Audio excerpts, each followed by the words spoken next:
lot of people don't tell you about Anthony, but I'll tell you about Anthony. He is the most successful man in Australia. And he said, I'm going to come here and I'm going to spend $10 billion if you win the election. And I won the election. I said, come on, Anthony, what's happening here? And he spent $2 billion, and he's spending a lot more money, and he's a great man, and he's my friend, and I appreciate it. Thank you, Anthony. And also, thank you for that warm welcome. Thank you for your tremendous investment in America and the hard-working Patriots of Ohio. He's very happy. They said, this force, I said, how are they?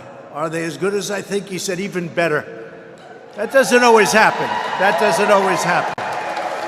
I especially want to recognize and thank Claudine, who's worked with my company for a long time. She's a dynamo. She's an incredible talent.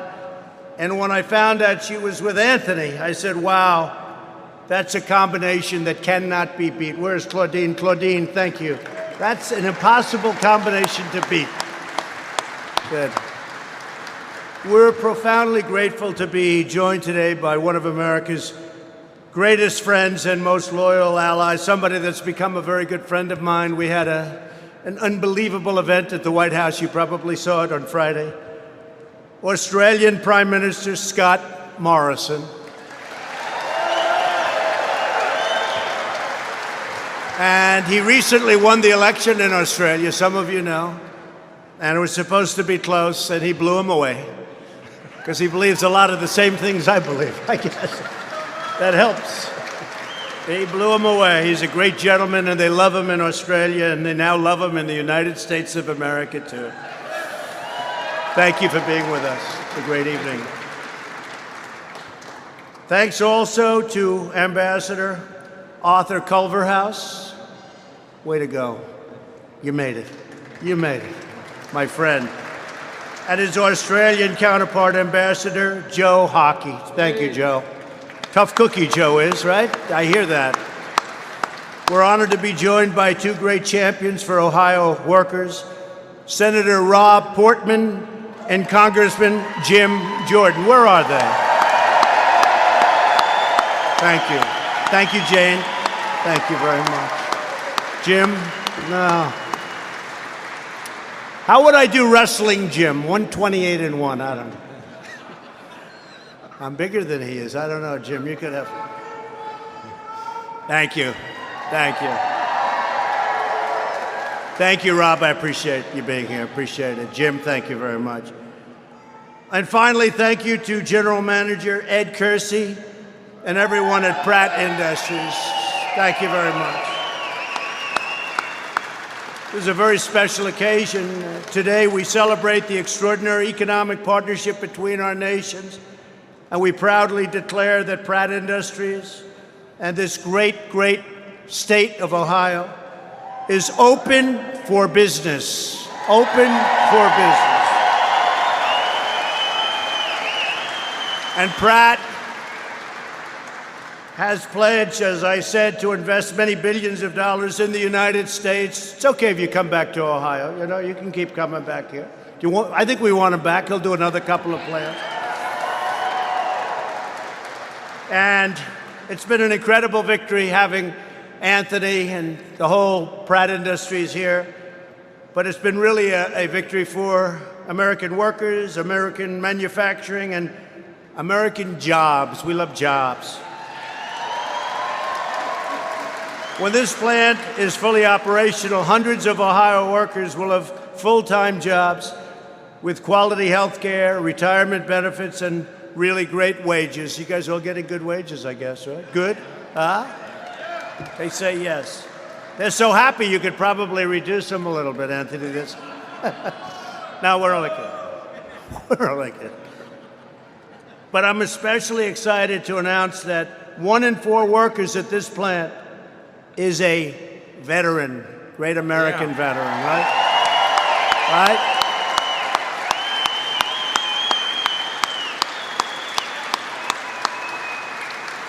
He knows what he's doing. Nobody like our vets. We love those vets. Thank you, fellas. Thank you very much. Thank you all. Every year, you'll recycle discarded paper into 400,000 tons of high-quality new paper and more than 300 million boxes, all without cutting down a single tree. Not a single tree comes down. I was asking Anthony, how many plants are this? What percentage of paper is made this way? And it's less than 20%, growing all the time, but less than 20%. And so this is really cutting-edge stuff, and that's really great. Proving that we can protect our environment and grow our economy at the same time. With Pratt's new facility, our historic investment in and you remember this, the Lima Army tank plant. Remember, I came and it was supposed to close down. Before the election, I came up, Anthony, and it was really something, Scott. They had this incredible plant that made Army tanks. The Abrams tanks, right? Abrams. The best tank in the world, known as the best tank in the world, and they were going to close it. And I came up, I said, why are we going to close it? You'll never be able to rebuild a thing like this. And then we got a lot of budgets. We won the election, and our military budget, $700 billion, $716 billion, and then $738 billion. And we're buying a lot of those Abrams tanks, and we're also selling them to allies all over the world. And that's one of the busiest plants we have anywhere in the country. And if we would have closed it down, you could have never gotten the people to do tanks like that, the talent in that place. And I don't even know what it was. It was instinct, because everybody said, we're going to close it down. We're going to save about $3. Not too good, right? As Anthony mentioned, over the next decade, Pratt Industries is creating 5,000 new jobs in the United States. This massive new investment is made possible by the historic tax cuts and tax credits that we signed into law. We lowered our business tax from the highest anywhere in the developed world to one that is extremely competitive, even really considered pretty low, meaning a lot of companies like from Australia and other places are coming over. Since then, American companies have brought nearly $1 trillion back to our shores, and that's $1 trillion worth of jobs. So it's great. And just in concluding, our message is clear. There's never been a better time to hire, invest, build, and grow in the United States of America. Every day we're seeing more products roll off the assembly line, stamped with that beautiful grouping of words, made in the USA. Remember? Made in the USA. Made in the USA. You like better made in the USA or made in America? What do you like? Made in the USA? Go ahead. Made in the USA.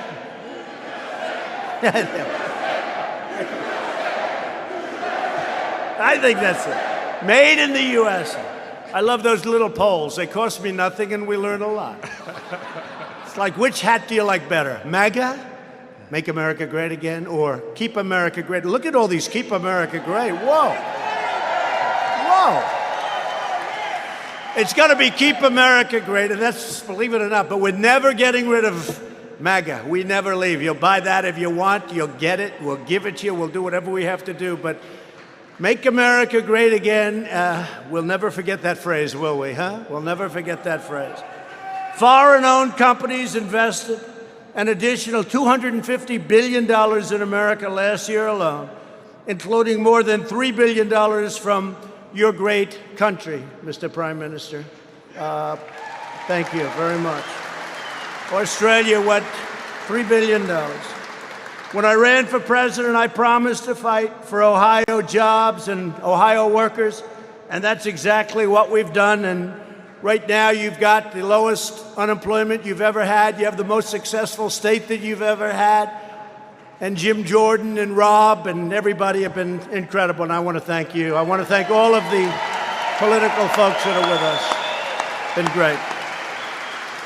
Most successful year you've ever had. Companies around the world are realizing there's nowhere they'd rather be than right here in the American heartland, and there is no worker more skilled than the American worker. Although Scott hasn't finished his speech yet, I think he may be debating, but that's okay. We'll accept that. These investments are part of an economic revival, Scott, that's been absolutely incredible. People didn't have jobs. They were incredible, but they were taken. We call them the forgotten men and forgotten women. And you're not forgotten anymore, I will tell you. You're not forgotten anymore, setting records.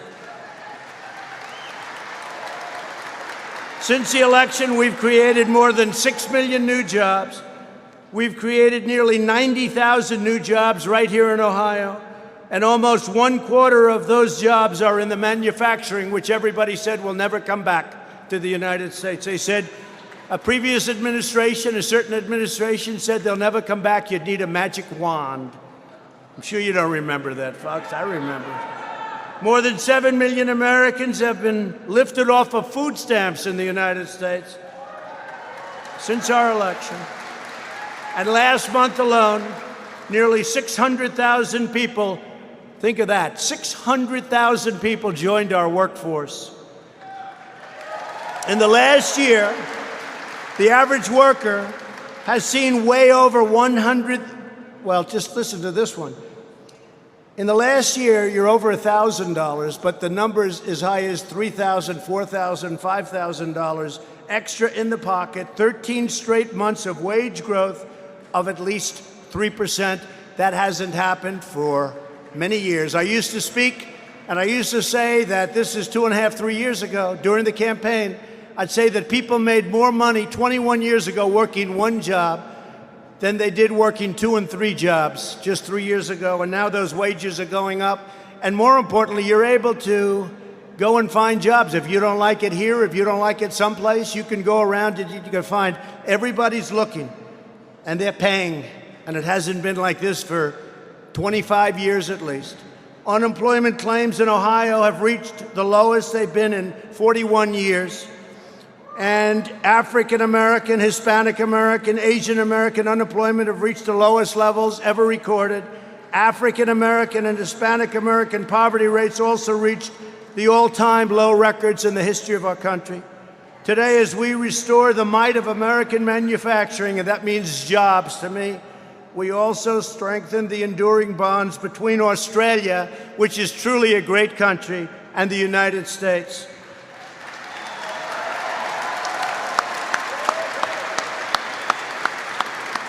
Australia is one of our most important allies and trading partners, with more than $65 billion in trade between our nations last year. And I believe we're the largest investor in Australia by quite a bit.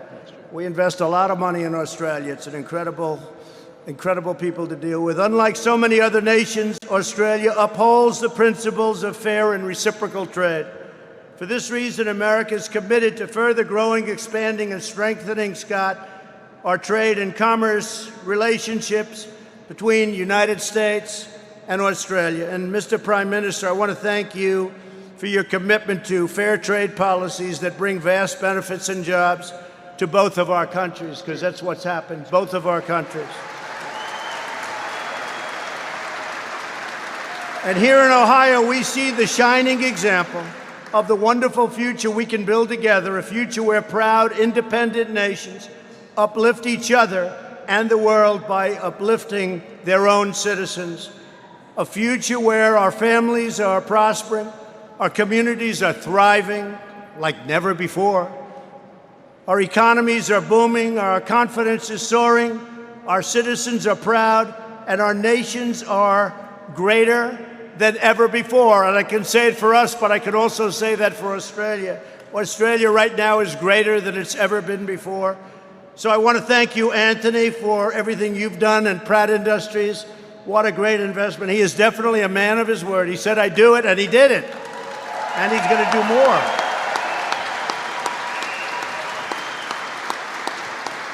And I want to thank Prime Minister Morrison for being my friend and being a great friend to the United States of America. He's a great man and a great leader. Please say a few words, Scott. Thank you very much. Thank you. Well, thank you, Mr. President. Donald, it's wonderful to be here with you in Ohio. G'day, Ohio. How are you? You good? Can I also acknowledge veterans who are here today. Put your hand up if you're a veteran here today. Thank you for your service. Not just to the United States, but to the great alliance between Australia and the United States. Senator Rob Portman, Jim Jordan, it was great to see you guys here today. Ambassadors Hockey and Culverhouse, you guys are doing a tremendous job. But to Anthony Pratt and the whole Pratt enterprise here, and Ed, well done on a fabulous investment and project here. It's great to be here, and now it's great to be here in Wapakoneta. Is that right? Is that close? Wapakoneta. Now you think I'd do a little bit better than that. Now I understand from meeting the Aussies who are already here, are down the front here. Andrew, Brian, Alan, Edward and Martin, they're all here. And they tell me this is called Wapak, is that right? There you go, Wapak. But you'd think I'd get it a bit better because we've got Wagga Wagga, Wollongong, Wallarang, Wangaratta, Warrnambool, Woolloomooloo. So, you know, Wapak, that fits right in. This is a bit of Australia right here in Ohio, I reckon. There's a bit of Australia here. Now, as the President was saying, the economy is so important. If you don't have a strong economy, well, there's so many other things you can't do. You can't invest in the things that matter to people. People don't get jobs. And to have a strong economy and what we're seeing built here is just so exciting. The President and I are here today because we believe in jobs. We believe in the way that jobs transform lives, how jobs give people choices, people who are raising families, doing the right thing, building their communities, putting their kids through school, helping their neighbours, putting aside money for their retirement. Jobs is what creates those choices and opportunities. So what we're celebrating here is jobs. Now, there's a very famous American that's come out of this wonderful town. You all know who it is, Neil Armstrong. A great American. And unemployment in the United States has not been as low as it is since Neil Armstrong walked on the moon. That is an amazing achievement, Mr. President. The lowest unemployment rate we've seen in the United States for a very, very long time. And the reason it's happening is because people are investing. They're investing in policies that are reducing taxes like they are in my own country. They're investing in policies which is seeing their economies grow and people can see things happening and they want to be part of what is happening. And that's what Anthony has seen right here in Ohio. Anthony's a wonderful Australian who's taken a good company to a great company. You might say a company as strong as steel to a company as strong as titanium, Mr. President. This is a great Australian who is building an even greater company, and a company that is investing both in the United States and, of course, in Australia. 27 states he now is in, 70 factories. But the thing about Anthony, which is true of all Australians, is we keep our promises. When we make a promise, we keep it. When we make a promise to be an alliance, we keep that promise. And Anthony promised that he would invest in the United States with the election of the President, and the jobs that are here are because this man keeps his promise.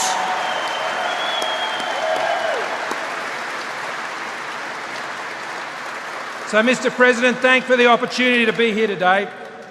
Thank you for the opportunity for Australia and the United States to work together in the way we do, not just an alliance based on security and our defence forces, but an economic partnership where together we're making jobs great again. Cheers.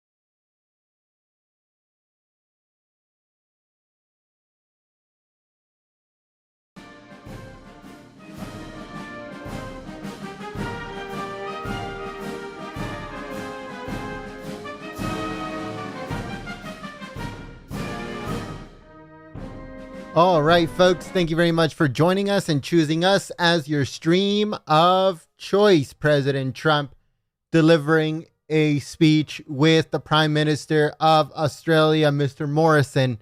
I hope that you guys enjoyed 2 speeches in one day, folks, especially on a Sunday. That's very rare, but it was awesome. And I hope that you guys enjoyed it here live at Golden State Times. We hope that if you are new, that you subscribe to the channel and you click the notification bell. And we hope to see you guys here next time. But until then, my name is Jen from Golden State Times. Thank you so much to the moderators for keeping the chat clean and enjoyable for everyone. We hope to see you guys here tomorrow, bright and early. President Trump is going to have a speech regarding religious liberty. And then after that, he is heading to the United Nations because they are meeting all next week. So leaders from all over the world are going to be in New York for the United Nations meeting all next week. President Trump is going to have his UN speech. We are not sure if it's going to be either Monday or Tuesday, but President Trump is going to have a speech at the UN just like he's had for the last couple years. And we're very excited about that. And we hope that you guys join us for President Trump's speech at the UN. And also, President Trump is going to be meeting with tons of world leaders from all over the world regarding trade, regarding immigration, regarding everything that has to do with that. So we hope that you guys join us all next week for President Trump at the UN and also President Trump's speech tomorrow on religious liberty. Thank you so much, folks, and I hope to see you guys soon. My name is Jen from Golden State Times. Subscribe to the channel, and I'll see you next time. Peace.